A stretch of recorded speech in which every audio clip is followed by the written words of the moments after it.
Kung wala ang ilang pulis na hinahanap ninyo sa isang presinto ng San Ildefonso, Bulacan, try ninyo doon magtungo sa Sabungan. Pustahan tayo, doon nyo sila matatagpuan. Isang impormasyon ang nakarating sa aming opisina. May isang sabungan daw sa bayan ng San Ildefonso, Bulacan at dinarayo ng ilang opisyal ng pulisya sa oras ng trabaho. Ayaw lumantad ang aming informante. Maaari raw kasing manganib ang kanyang seguridad dahil sa pagkamaselan ng kanyang sumbong.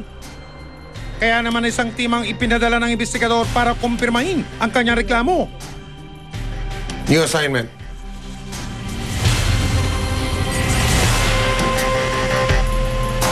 Araw ng Lunes nung nakaraang linggo, naghanda ang investigador sa papasuking Sabungan. Nang marating ang lugar, bubungad na sa grupo namin ang mga parokyano ng sugalan. Sa loob ng Sabungan, sa pagitan ng ika-2 hanggang ika-3 ng hapon, agaw pansin ng ilang otoridad na rumihistro sa aming kamera. Ang isang ito kung todo uniforme pa. Ang isa namang kasamaan niya naka-type B uniform o nakaputing t-shirt at uniforming pantalon at armado pa ng baril. Ganon, reporting for duty po ba kayo sa Sabungan, mga sir?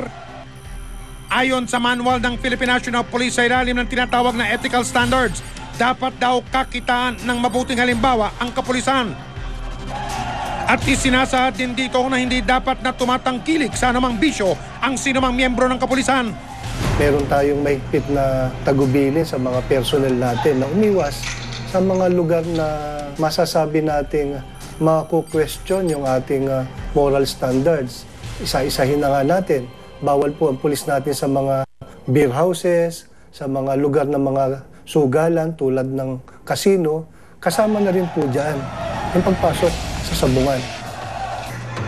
Malinaw naman pala ano po itong ginagawa ninyo dyan sa Sabungan? Ano ba naman yan, mga sir? Pero teka, hindi naman kaya nagbabantay lang ang mga pulis?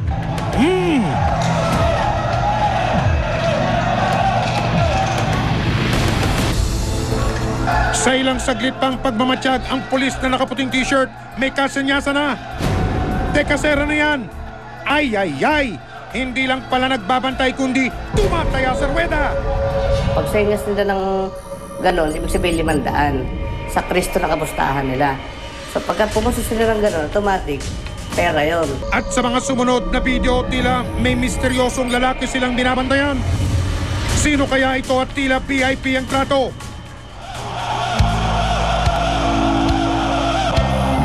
Nang sumunod na araw, muling nagmanman ang investigador team sa area.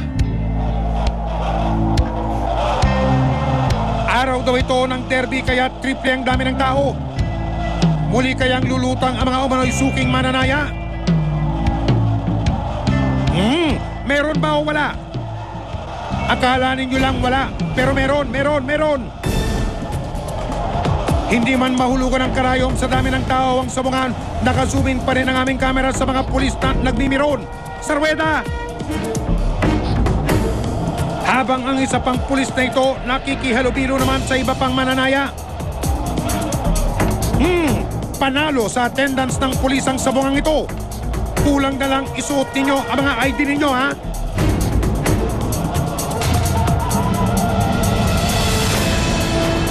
Bawang naka-type B o puting t-shirt lang ang mga namataang pulis ng aming team. Pero laking tawa gulat namin na makita namin ang kanilang mistulang sampayan. Ang kanilang mga polong uniforme kasi nakasabit lang sa gilid ng Sabungan. Aba naman, libre na ba rin ba dito, mga sir?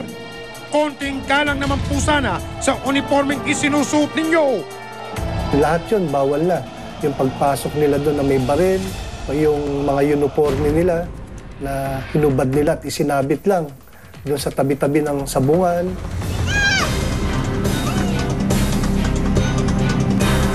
Sa pagsisiyasat ng investigador, napagalamang mga miyembro ng San Ildefonso Police Station ng mga pulis na namataan ng investigador team sa loob ng Sabungan. At kinilala silang sina SPO1 Wilfredo Celedonio, PO1 Martin, at PO1 Joseph Pajardo. At eto na ang pasabog. Sa official website ng Bulacan Provincial Police Office, naghuhumiyaw ang larawan ni Police Superintendent Anselmo Paluyot bilang Officer in Charge o OIC ng San Ildefonso Police Station. Hep, hep, hep, kumpirmado! Ang pinopostihan ng mga pulis na naka-uniforme sa loob ng sabungan, mismo ang kanilang OIC o Acting Chief of Police sa istasyon, Sus Mariosep. Sa video na ito, huling-huli ng aming kamera si Police Superintendent Baluyot na seryoso sa panonood ng sabong. Maya-maya pa hindi siya nakontento at lumapit na sa tapat mismo ng ruweda. Pero tila inabot ng malas si Sir sa sultadang ito. Kulang yata ang hawak na pera kaya nanghingi pa siya sa kasamang babae. Saka tinupi, nilabukos, at ibinato sa ruweda. Mapapalitan na ba ang mga katagang sa presinto ka na magpaliwanag? Dahil sa pangunguna ng inyong Acting Chief of Police, buong istasyon ang siyang hihingan ng payag. Pag sila'y napatunayan ng guilty, yan po ay i-consider natin sa pagbibigay ng karampatang penalties o parusa sa mga yan. Pwede silang maparusahan ng, una-una, pwede silang masuspinde. Mayroon mas mabigat na parusa ng dismissal. At mamaya po ay di ng pulis pangkalahatan ginagamit daw sa kalokohan. Pag naging miyembro ka o naging agent ka, meron mga special project like yung sa disaster, yung pag may bagyo, kung nagpa-reserve ka ng ticket, ipe-present mo lang yung ID at saka yung badge. Yung bibigyan ka na daw ng malaking discount.